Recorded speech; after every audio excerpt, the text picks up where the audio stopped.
So what's happening, y'all? I know you can hear my neighbor's weed whacker. Why do I film on Sundays? I have no idea. It's like everybody want to do their yard work on Sundays, but child, we ain't gonna get into it. Lord have mercy. Anyway, y'all, so I just finished talking about my reading of The Undertakers by Nicole Glover. You are welcome to watch the individual video I did on that, where I'm just gonna say what I got to say. So now I want to share the remaining books that I read within the month of April, as April was another month of consistent everyday reading where I literally did not take a day off. And we'll get right into it. Just a moment. See, he's going by.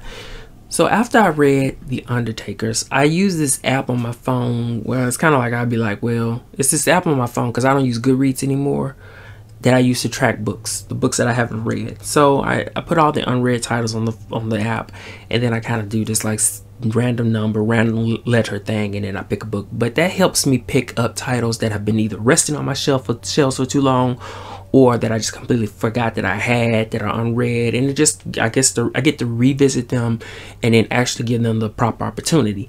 This time I landed on one that I recently got anyway, which is The Monsters We Defyed by Leslie Penelope. Now, I just realized that she is an author of this fantasy series that I tried to read probably about 3 years ago and really did not like the first book in this series. But nonetheless, this right here is a standalone for now.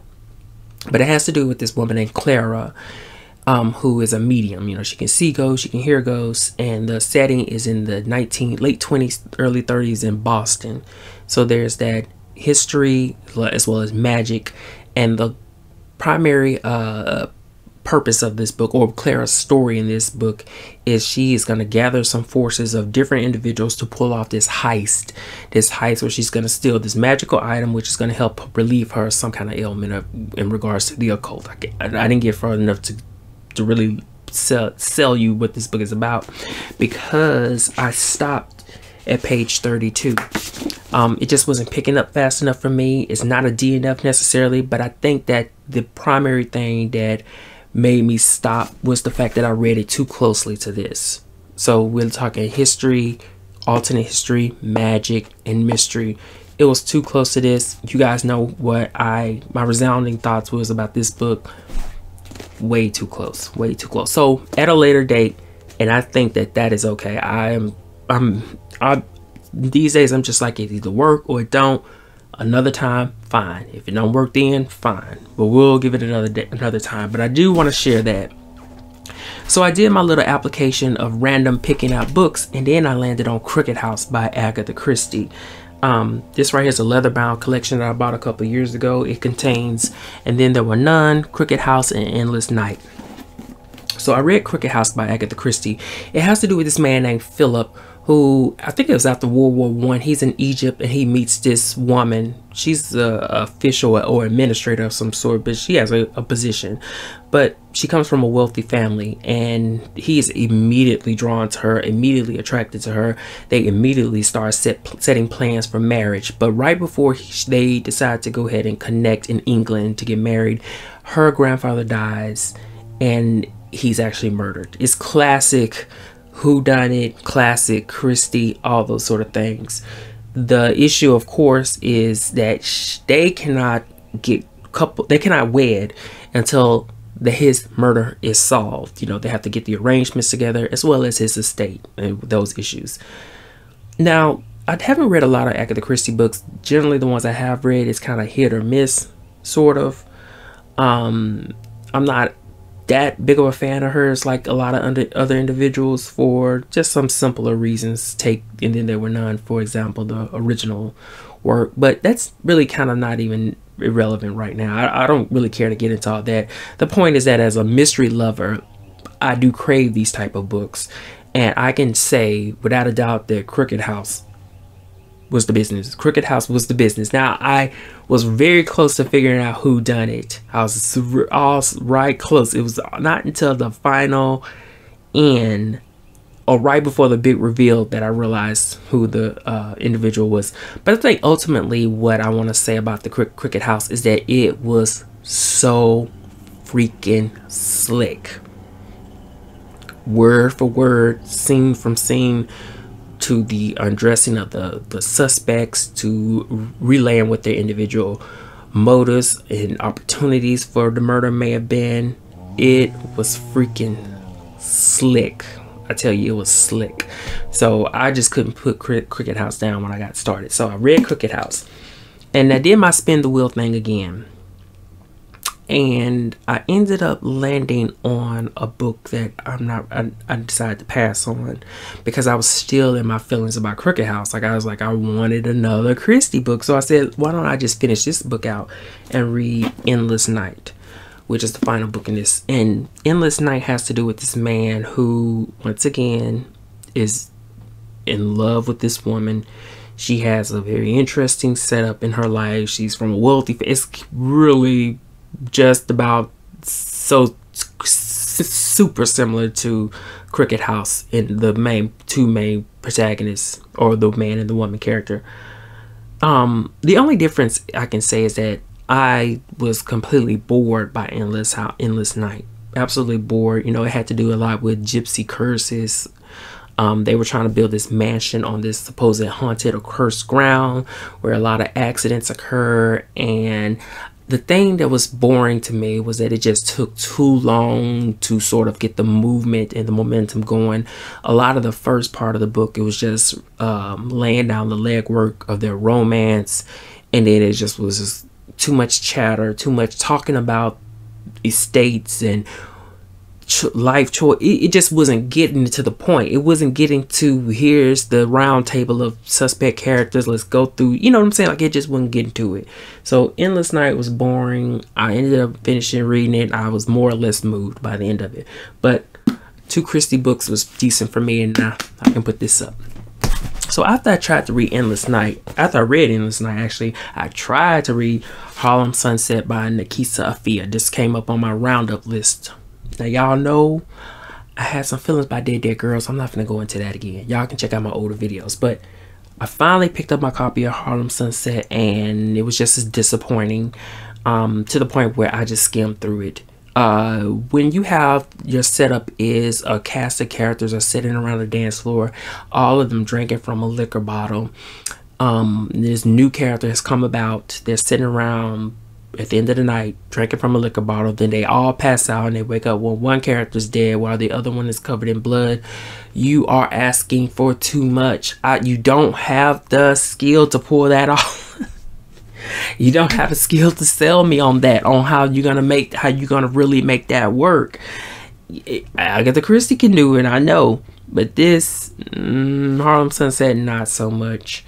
I don't know, honestly, it just,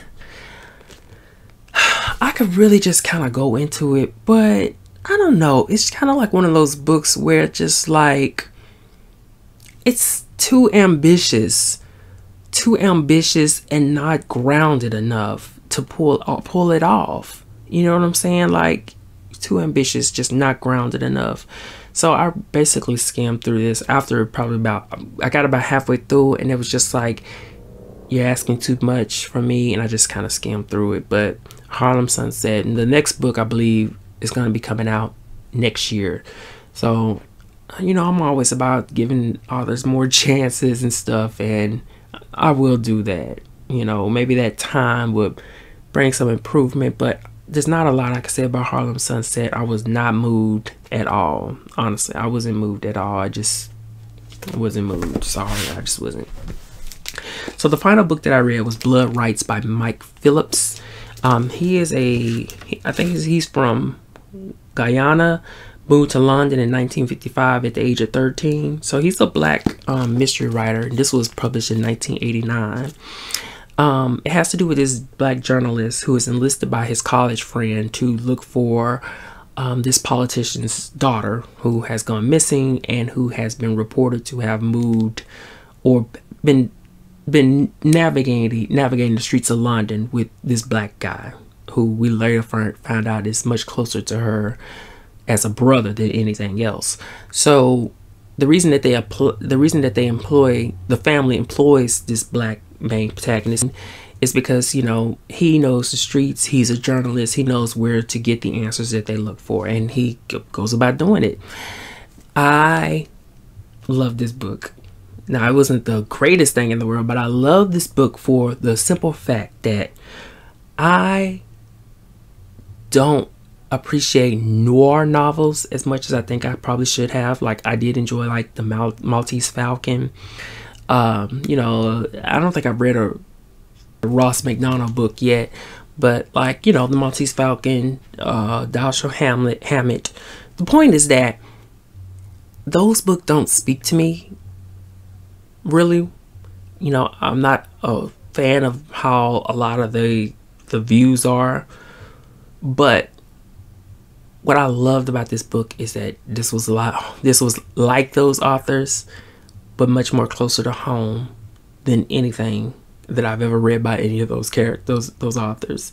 You know, just as another black man watching this, reading this noir book and seeing this man, he isn't like a rough and tumble brute, anything like that. He's smart. He's sophisticated as a journalist. He knows how to get answers. He knows how to pull back and when to go forward.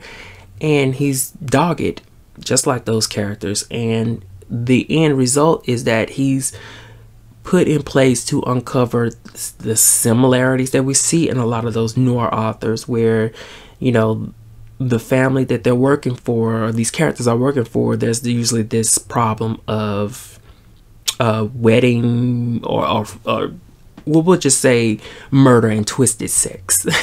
We'll leave it like that. Well, family secrets and twisted sex that, should they be uncovered within the public eye, you know, that's going to be a monumental issue that these characters are not going to be able to come from. So they got to go through these sneaky methods, like hiring a detective, or in this case a journalist, to put things in order on the low. But this was a great example of black noir. Is that like a, but you get what I'm saying, like a black mystery writer writing noir, because he addresses, you know, all the issues that are interesting to me as another black man. So loved it. You know, it wasn't like the greatest thing ever, but by the end it was just like pure gold to me. By the end it was just pure gold. So Mike Phillips, Blood Rights, and hopefully I'll be ordering the second book in that series. So that's all that I read in the month of April, besides books that I previously mentioned in another video. My intent for today, on the last day of April, was to read The Body in the Library by Agatha Christie. I was going to read that, like, spend all day reading that, but I just got to cleaning up the house and washing clothes and playing Horizon Forbidden West Burning Shores, and I was just like, well, maybe that's just not gonna happen, but I'm cool with that. So I'm done.